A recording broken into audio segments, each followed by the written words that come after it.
The U.S. Federal Bureau of Investigations has formally accused a North Korean group of being behind that hack. The FBI pointed the finger at a group called Trader, also known as the Lazarus Group. Bayangkan, sekelompok hacker yang tidak hanya bertujuan untuk mencuri finansial atau mencuri miliaran dolar, tapi dia bisa melumpuhkan institusi pemerintah hingga perusahaan besar. Mereka ini bukan peretas biasa. Peretas ini, hacker ini bernama Lazarus Group. Lazarus Group telah dikaitkan pada banyak sekali insiden siber. Mereka telah beroperasi di awal tahun 2000-an dan mengakibatkan insiden siber yang sangat besar, fenomena yang sangat besar secara global. Contohnya adalah Sony Pictures tahun 2014. The Interview gagal rilis karena The Interview tersebut membahas film yang menyindir pemerintah Korea Utara. Serangan balas dendam ini melumpuhkan jaringan internal studio film raksasa tersebut, yakni Sony Pictures. Tahun 2016, kelompok Lazarus Group ini juga mengakibatkan kerugian 81 juta dolar dari Bank Sentral Bangladesh. Selanjutnya, 2017, serangan ransomware WannaCry yang menghantam rumah sakit dan institusi global. Selanjutnya, tahun 2022, Lazarus ini melakukan serangan pada Ronin Network yang merugikan atau mencuri 620 juta dolar pada Ronin Network. Dan ini terbesar dalam sejarah. Dan yang terbaru adalah Bybit di tahun 2025 yang mengeksploitasi supply chain melalui pengembangan Safe Wallet. Pada video ini, Sekresor akan membahas tuntas terkait siapa sebenarnya Lazarus Group itu.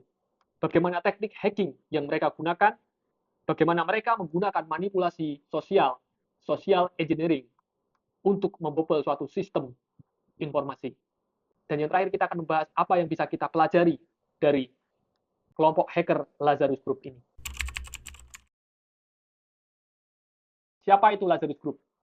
Lazarus Group bukanlah hacker biasa. Mereka adalah bagian dari Advanced Persistent Threat. Lazarus Group ini adalah kelompok yang diduga kuat terkait dengan pemerintah Korea Utara. Dan ini aktif sejak tahun 2000-an dan beroperasi di bawah rezim Korea.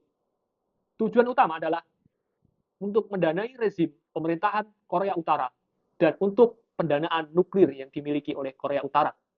Dan yang paling perlu kita ketahui dan waspadai adalah persiapan perang siber. Metode utama yang digunakan oleh Lazarus ini rata-rata adalah menyerang industri keuangan dan terkhusus industri kripto. Exchange kripto, perusahaan teknologi ini adalah sasaran target dari Lazarus Group ini. Lazarus Group itu memiliki subdivisi yang lain, seperti Blue North, yang itu fokus pada pencurian uang digital dan sistem finansial. Anduril menargetkan infrastruktur militer dan pemerintah negara lain, dan Lazarus utama, main Lazarus, melakukan operasi besar yang bersifat geopolitik. Teknik pertasan yang digunakan seperti apa? Bagaimana mereka bisa menembus sistem keamanan yang dinilai secara subjektif manusia itu kuat? Pertama, mereka menggunakan teknik manipulasi manusia dengan menyebarkan phishing. Mereka memanipulasi psikologi manusia, bagaimana mereka mendapatkan apa yang mereka inginkan. Salah satu senjata utama mereka adalah menyebarkan phishing. Phishing itu maksudnya apa? Suatu tipuan yang menyerang psikologi manusia yang seolah-olah bisa saja mempercayai dan dapat mengikuti apa yang Lazarus inginkan. Suatu contoh, Lazarus itu mengirimkan email resmi palsu dengan lampiran malware ke karyawan perusahaan target. Mereka berpura-pura sebagai rekruter IT di LinkedIn dan mengajak target untuk menginstal software untuk diujikan kepada calon pekerja yang ternyata itu adalah malware, virus, ataupun trojan yang dapat menginvasi ataupun menyerang seorang korban target tersebut. Bahkan ada kasus lamaran kerja, mereka dikirimkan lamaran kerja file berisi malware, dan malware yang mereka miliki itu tidak sembarangan. Malware mereka itu susah untuk dideteksi oleh antivirus yang ada dan bisa diaktifkan semau Lazarus Group itu. Malware tersebut pasti tidak sembarangan malware, karena Lazarus Group ini menyerang celah keamanan yang belum diketahui, yaitu dinamakan dengan zero day exploit. Serangan menggunakan celah keamanan yang belum diperbaiki oleh vendor software. Artinya serangan yang semua orang, banyak orang, itu belum mengetahuinya. Kasus nyata adalah pada tahun 2017 yang sudah saya sebutkan tadi, ransomware WannaCry, yang menggunakan exploit Eternal Blue yang dicuri dari NSA. Yang kedua adalah serangan terhadap wallet kripto. Lazarus mengeksploitasi celah keamanan untuk mencuri jutaan dolar. Selanjutnya, Lazarus itu juga pintar. Mereka menyerang dari sisi supply chain attack, rantai supply-nya. Misalnya, suatu perusahaan IT memiliki suatu aplikasi. Aplikasi tersebut bisa saja terhubung dengan aplikasi lain pihak ketiga. Nah, Lazarus menyerang di sisi aplikasi pihak ketiga yang mungkin kontrolnya tidak seutama dengan target utama aplikasi utama tersebut, namun menjadi pihak ketiga dan bekerja sama dan saling tukar data. Nah, Lazarus dapat melakukan serangan melalui pihak ketiga tersebut. Jadi Lazarus itu memiliki target, misalnya target A, tapi target A ini berafiliasi dengan B, yang target B ini tidak menjadi concern utama dalam hal keamanan atau memiliki sudah concern utama tapi tidak sepenuhnya seperti target A. Maka Lazarus menyerang melalui target B untuk memasuki infiltrasi ataupun masuk untuk tujuan menyerang target A tersebut. Kasus nyatanya adalah pada tahun 2017, CCleaner, Lazarus menyusup ke software yang banyak digunakan perusahaan, CCleaner, yang ada di Windows. Lalu juga di Bybit, yang barusan ini. Bybit itu mereka menginfeksi pengembang salah satu wallet yang menjadi pihak ketiga dari Bybit, yang tanpa sadar itu menyebarkan malware ke sistem utama Bybit. Social engineering dan cara mereka menjebak korban, di mana social engineering itu tidak ada antivirus yang dapat melindungi kita dari serangan psikologi. Inilah mengapa social engineering adalah teknik yang sangat berbahaya. Analyze people. In the end, human hacking works the same way that computer hacking works. You always look for vulnerabilities and try to exploit them. So social engineers are analyzing us. They are analyzing our psychological weak points and they try to attack, they try to exploit our psychological weak points. Metode social engineering yang telah dilakukan Lazarus yang terdeteksi yakni fake job offer. Jadi tawaran lowongan kerja palsu. Mereka menargetkan, yang sudah saya sebutkan tadi, developer IT crypto melalui platform pencari kerja seperti LinkedIn, Discord, Telegram. Lalu mengirimkan tes teknis palsu yang sebenarnya itu semua adalah malware. Lalu mereka juga membuat fake apps dan software update yang palsu. Membuat wallet kripto palsu atau update software yang berbahaya. Serangan terhadap exchange kripto di 2025. Teknisnya adalah, jadi gini, Bybit ini memiliki partner pada Cold Wallet, wallet yang dingin. Wallet yang dingin itu salah satu platform di mana wallet tersebut tidak terhubung ke internet. Artinya wallet secara fisik, dan itu memiliki multi-signature untuk melakukan transaksi. Multi-signature itu maksudnya apa? Ada suatu syarat tertentu yang harus dipenuhi untuk melakukan transaksi. Misalnya verified oleh 3 orang yang berada di komunitas di wallet tersebut, safe wallet tersebut.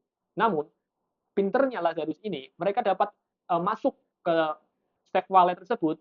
Ketika ada safe wallet tersebut ingin melakukan transaksi ke target yang diinginkan, yakni Bybit Exchange, CEO ataupun orang penting di Bybit Exchange yang memiliki dana besar. Di wallet tersebut ternyata sudah diotak-atik terkait detail transaksi dan target untuk tujuan transaksi telah diubah dan itu tidak disadari oleh pengguna biasa. Akibatnya apa? Ketika transaksi dan verifikator atau signature pertama, signature kedua, signature ketiga mereka verified dan mereka tidak melihat suatu hal anomali ataupun hal janggal, akhirnya transfer yang sudah dimanipulasi melalui code di safe wallet tersebut disetujui dan mereka melakukan transaksi ke dompet dari Lazarus ini, ke wallet Lazarus ini yang sebenarnya tidak legitimate atau tidak yang sebenarnya. Setelah itu, Lazarus mendapatkan aliran dana Ethereum tersebut, kripto tersebut, lalu dipecah-pecah dengan mixer dan ke dompet-dompet kecil yang lain. Hal yang perlu kita pelajari dari serangan Lazarus ini. Serangan cyber itu tidak menargetkan pada entitas tertentu saja, tapi siapa saja bisa menjadi target entitas tertentu. Maka dari itu kita harus meningkatkan kewaspadaan ilmu kita terhadap cyber awareness atau kesadaran keamanan siber untuk bagaimana aman di ruang siber. Karena ancaman digital, ancaman keamanan siber itu semakin nyata di era sekarang, bahkan di era ke depan nanti. Hal yang paling pertama kita ambil pelajaran adalah kita harus belajar bagaimana kita agar tidak ditipu oleh dan dimanipulasi di ruang digital siber. Maka di channel Segresor ini kita akan belajar bagaimana aman di ruang siber, bagaimana mengedukasi diri kita untuk kita bisa aman di ruang siber, konsep-konsep apa yang harus kita pahami untuk menghindari manipulasi sosial tersebut, manipulasi manusia, yang dimana antivirus semua itu akan kalah apabila emang kita dari sisi kitanya, human-nya kita lalai. Yang kedua adalah kita selalu memastikan untuk menerapkan cyber hygiene, di mana verifikasi email dan link dan apa yang kita klik itu adalah suatu yang fundamental yang harus kita pahami. Kita harus benar-benar memastikan apa sih yang kita lakukan di ruang internet ruang digital. Lalu untuk tips untuk pengguna ataupun seorang investor atau orang yang menyimpan aset di cryptocurrency atau di dunia kripto, kita dapat mempelajari atau menggunakan hardware wallet. Ini maksudnya adalah kita dapat belajar dengan cold wallet untuk menyimpan kripto lebih aman, karena secara konsep hardware yang tidak terhubung ke internet itu jauh lebih secure dari ancaman digital yang terhubung secara massal di jaringan internet. Tips aman lagi, kita menggunakan multi-factor authentication. Jadi tidak satu parameter untuk mengautentikasi bahwasanya diri kita. Jadi kita mengaktifkan multi-factor authentication. Seorang hacker itu memiliki satu parameter, misalnya username dan password kita saja, mereka tidak bisa mengakses karena mereka harus autentikasi lagi, dan itu yang bisa akses hanya orang yang terautentikasi, seperti misalnya kita sendiri, misalnya dengan sidik jari tambahan, menggunakan OTP dan sebagainya. Selanjutnya, melakukan update software dan menggunakan keamanan tambahan seperti endpoint protection. Kita dapat menginstal antivirus, hal-hal keamanan lain yang dapat kita terapkan di dunia digital. Intinya adalah cyber awareness dan penerapan cyber hygiene atau higienis di ruang siber. Perang siber adalah ancaman yang sangat nyata. Lazarus Group itu hanya satu dari sekian ancaman di dunia digital. Apakah kita siap untuk melindungi diri kita sendiri? Dan kita harus melindungi diri kita, orang sekitar kita dari ancaman siber. Bahkan, kita harus siap dan berwaspada terhadap ancaman perang siber ke depan. Bagikan video ini bila kita merasa itu bermanfaat untuk orang sekitar kita, untuk menambahkan kesadaran akan ancaman kelompok hacker yang sangat kuat. Jangan lupa like, share, and subscribe. Apabila ada kebingungan ataupun video yang harus kita bahas, berikan masukan melalui komentar. Let's educate and secure in the digital world. Salam inovasi, it's time to progress with Segressor.